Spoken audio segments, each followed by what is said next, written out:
नमस्कार दोस्तों, स्वागत है आपका हिमालय टीवी यूट्यूब चैनल में।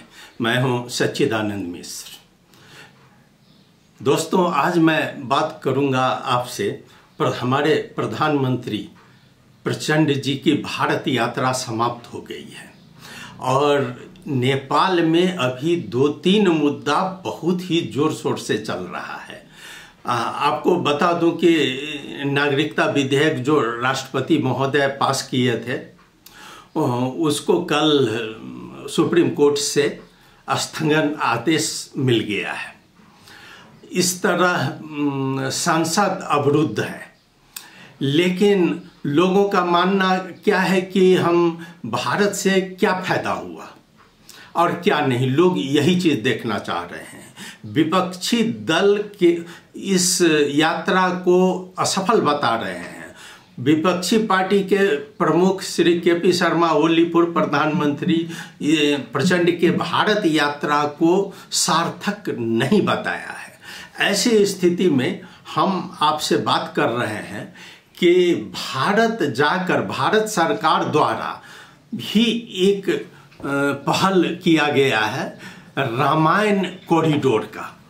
रामायण कॉरिडोर जो जनकपुर को भारत से जोड़ेगा, यह बहुत ही महत्वपूर्ण प्रोजेक्ट है जो कि धार्मिक स्थलों को जनकपुर और भारत के बीच संबंध को सुधार करने में भी मदद करेगा। और जनकपुर मध्य प्रदेश की राजधानी है और माँ सीता की जन्मस्थली है। और वहीं राम और सीता के बीच का संबंध हमको वर्णन नहीं करना पड़ेगा। राम अगर भारत में प्रसिद्ध है तो राम का उतना ही महत्व नेपाल में भी है।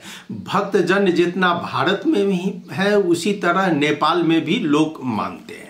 और इस चीज़ को भारत सरकार समझी है, नेपाल की भी के प्रधानमंत्री भी समझे हैं और इन लोगों ने निर्णय लिया है कि एक रामायण कॉरिडोर बनाया जाए, रामायण सर्किट, जो कि जनकपुर को भारत के विभिन्न शहर से जुटेगा। जनकपुर को आपको बता दें कि वहाँ जानकी मंदिर है। जानकी मंदिर अभी विश्व संपदा सूची में भी आ गया है। मैं इसके बारे में जो रिपोर्ट है जो हमारी हिमालय की संपादकीय टीम ने तैयार की है, मैं उस रिपोर्ट के अनुसार आपको बता रहा हूँ इसमें कि पिछले 1 साल से नेपाल में और भारत गोरखा सैनिकों को लेकर नेपाल और भारत का संबंध उतना मधुर नहीं रहा है। गोरखा भर्ती केंद्र को नेपाल सरकार ने बंद कर दिया है। मैं आपको बता रहा हूं कि अग्निवीर स्कीम की वजह से नेपाल ने 200 साल पुरानी परंपरा को तोड़कर गोरखा सैनिकों की भर्ती को रोक दिया। अब आप देखिए, जो ये इतना अच्छा स्कीम था और इतना लाभ हो रहा था और वो नेपाल में आकर भर्ती केंद्र खुला हुआ था और यहाँ से भर्ती हो रहे थे, जिसको कि नेपाल सरकार वो अग्निवीर स्कीम के कारण बंद कर दिया है। लेकिन प्रधानमंत्री जब पुष्पकमल दाहाल भारत की यात्रा इस बार किए हैं तो वहाँ पर उनके भारतीय समकक्ष भारत के प्रधानमंत्री नरेंद्र मोदी जी से मुलाकात के दौरान दोनों नेताओं ने कई आपसी मसलों पर चर्चा किया, मगर इसमें सबसे महत्वपूर्ण रामायण कॉरिडोर को भी आगे बढ़ाने की ख्वाहिश से जताई गई। भारत और नेपाल के बीच ऐसी जगह, धार्मिक जगह है जिनको संबंध के आधार पर उसको जोड़ा जा सकता है और धार्मिक संबंध के आधार पर दोनों ही देश हिंदू धर्म में आस्था का प्रमुख केंद्र है। साथ ही दोनों देशों का भगवान श्री राम से भी गहरा नाता है। भारत श्री राम के सहारे नेपाल के करीब होने की तैयारी कर चुका है। भारत की तरह नेपाल में भी भगवान राम का यहाँ की जनता में असाध श्रद्धा है। अब भारत एक नेपाल तक एक ऐसे रेलवे नेटवर्क तैयार करने की तैयारी में जुटा हुआ है जो कि हमारे दूसरा पड़ोसी चीन को पछाड़ देगा और दोनों देशों के साझा विरासत के रूप में आगे बढ़ेगा ये रामायण कॉरिडोर। अगर हम मानते हैं, हमारी सूचना के आधार पर भारतीय रेलवे रामायण कॉरिडोर के जरिए नेपाल तक एक ट्रेन चलाना चाहता है। यह रेलवे लाइन नेपाल में जनकपुर को भारत से जोड़ेगी। विशेष ट्रेन पूरे भारत में हिंदुओं के पवित्र स्थलों को कवर करेगी। सबसे महत्वपूर्ण बात यही है इसमें। देखिए कहाँ कहाँ हम इसको जनकपुर के बाद जोड़ा जाएगा वो मैं बता रहा हूँ। भगवान राम के जीवन में एक आवश्यक भूमिका जो जगह निभाई है, जिसमें भगवान राम की जन्मस्थली अयोध्या है और उनके साथ सीतामढ़ी, बक्सर, वाराणसी, प्रयाग, चित्रकूट, नासिक, हम्पी, रामेश्वरम, कांचीपुरम और भद्राचलम जैसे स्थान शामिल हैं। इस संबंध में भारतीय विदेश सचिव क्वात्रा ने कुछ दिन पहले जानकारी दी थी कि यह प्रोजेक्ट प्रगति में है और इसके अतिरिक्त जो जनकपुर रेल आएगी तो वहाँ से हमारा जयनगर है, दरभंगा है और सीतामढ़ी जब हम जाएंगे, जो सीतामढ़ी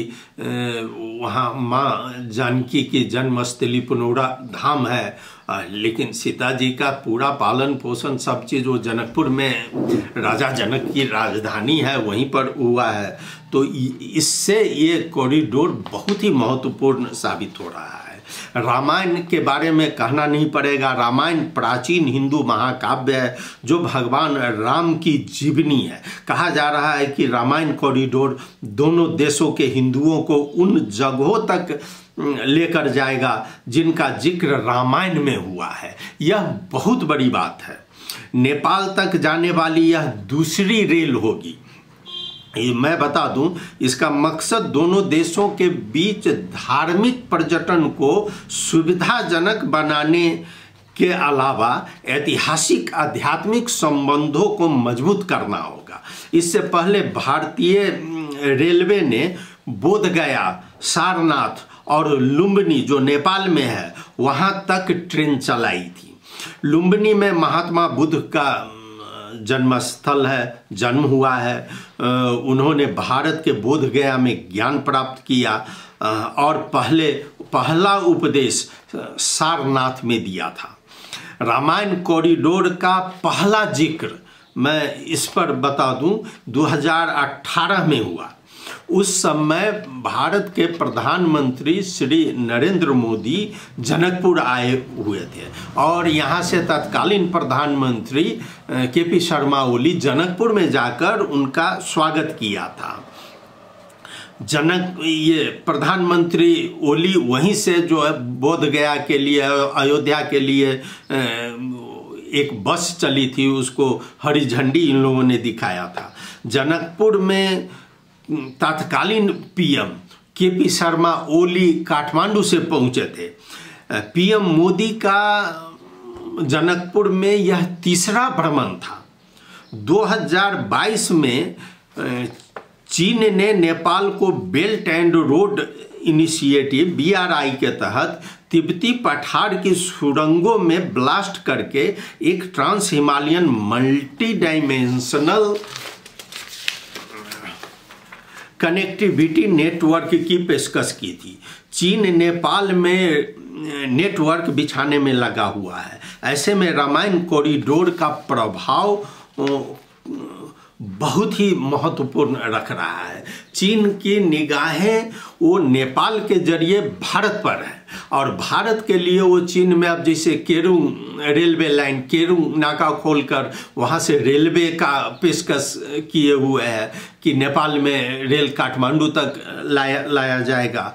और उन्होंने यहाँ के वामपंथियों को मिलाकर बहुत सारा प्रोजेक्ट आगे किया है, जो कि चीन की इच्छा है कि वह चीन खुद करे यहाँ पर, और वो नहीं चाहता है कि भारत से संबंध सुधार हो। तो ऐसी स्थिति में यह रामायण कॉरिडोर जो है, यह धार्मिक कनेक्टिविटी हमारा चीन के इस पहल को जरूर कमजोर करेगी, लेकिन यह कनेक्टिविटी यह जल्द से जल्द निर्माण हो जो यहाँ की जनता भी लाभान्वित होंगे। और इस पर मैं एक बता देता हूँ आपको कि अभी जैसे ही प्रधानमंत्री पुष्पकमल दाहाल प्रचंड भारत गए थे तो उनको यह भी डर था कि भाई चीन कहीं नाराज न हो जाए। तो चीन में मैं यहाँ बताता हूँ कि उनके सत्तारूढ़ कम्युनिस्ट पार्टी ऑफ नेपाल माओवादी सेंटर के शीर्ष नेताओं ने चीन से belt and road initiative BRI के तहत कुछ प्रोजेक्ट्स के निर्माण के लिए अनुदान सहायता की मांग की है। BRI प्रोजेक्ट एक प्रकार से चीन का सफल हो रहा है, लेकिन उसका दबाव है कि वह नेपाल से गुजरे और नेपाल पर बहुत बड़ा दबाव दे रहा है। तो इन्होंने अपना दूत भेजा वहाँ पर। इनके जो उपाध्यक्ष है अग्नि सापकोटा, उनके नेतृत्व में वहाँ पर एक प्रतिनिधि मंडल गई जो वहाँ कम्युनिस्ट पार्टी के नेता से मांग करके कहा है कि नेपाल में इसको ग्रांट असिस्टेंस के रूप में प्रदान की जाए, और उसके तहत चाइनीज यहाँ पर आना चाह रहा है। और हो सकता है उन लोगों ने आश्वासन भी दिया है कि वहाँ वो जिन पिंग से बात करेंगे, वहाँ तक पहुँचाएंगे और ये कुछ न कुछ नेपाल को मिलेगा, क्योंकि वो चीन देखना चाह रहा है कि भारत का प्रभाव नेपाल में कैसे कम हो, और इसके तहत वो कुछ प्रोजेक्ट नेपाल में देना चाह रहा है। ऐसी स्थिति में जितना जल्द अगर रामायण कॉरिडोर का हम निर्माण करते हैं, वो आ जाता है, तो वह चाइनीज प्रभाव को पूरी तरह कम कर सकता है और नेपाल का जो रिलेशन है, नेपाल का और भारत का संबंध और प्रगाढ़ हो जाएगा, जिसमें कि राम और सीता का संबंध जो अभी तक हम कह रहे थे बेटी रोटी का संबंध, वो वास्तव में सीता जनकपुर की है तो राम अयोध्या के हैं। तो ये दोनों का संबंध को लेकर अगर हम देखते हैं तो भारत और नेपाल एक हो सकता है। और नेपाल में ये केवल जनकपुर नहीं, अगर हम रामायण की बात करते हैं तो घर घर में अवधि रामायण है। तो समझिए नेपालगंज से लेकर पूरब विराटनगर झापा तक अवधि रामायण है। और रामायण का इतना प्रभाव है, जो भानुभक्त जी नेपाली में लिखे हुए हैं। अभी भानुभक्त जी का एक प्रतिमा था जनकपुर में, उसको तोड़ दिया गया है। तो सभी का जोर है कि वह प्रतिमा स्थापित किया जाए, क्योंकि वो भानुभक्त जी ने रामायण लिखा है। तो भानुभक्त के प्रति जो इनकी श्रद्धा है, तो ये रामायण कॉरिडोर जैसे ही बनेगा वैसे ही पूरा नेपाल की श्रद्धा रामायण कॉरिडोर के प्रति जाएगी। और इस तरह जनकपुर वासियों के लिए ये बहुत ही खुशी की खबर है, और माता सीता की जन्मभूमि के लिए यह बहुत ही अच्छी खबर है। वो आज है या नहीं है, लेकिन ये उन्हीं की कृपा मानी जाएगी यदि यह रामायण कॉरिडोर सफल होता है तब। मित्रों, मैं आज केवल रामायण सर्किट तक अपनी बात को सीमित रखता हूँ। फिर आपको आगे दूसरा वीडियो में मैं और नेपाल की चलन चलती की जो अभी है ताज़ा खबर वो लेकर आऊँगा। आपको कैसा लगा ज़रूर हमको खबर कीजिएगा। आपने सुना, इसके लिए बहुत बहुत धन्यवाद। नमस्कार।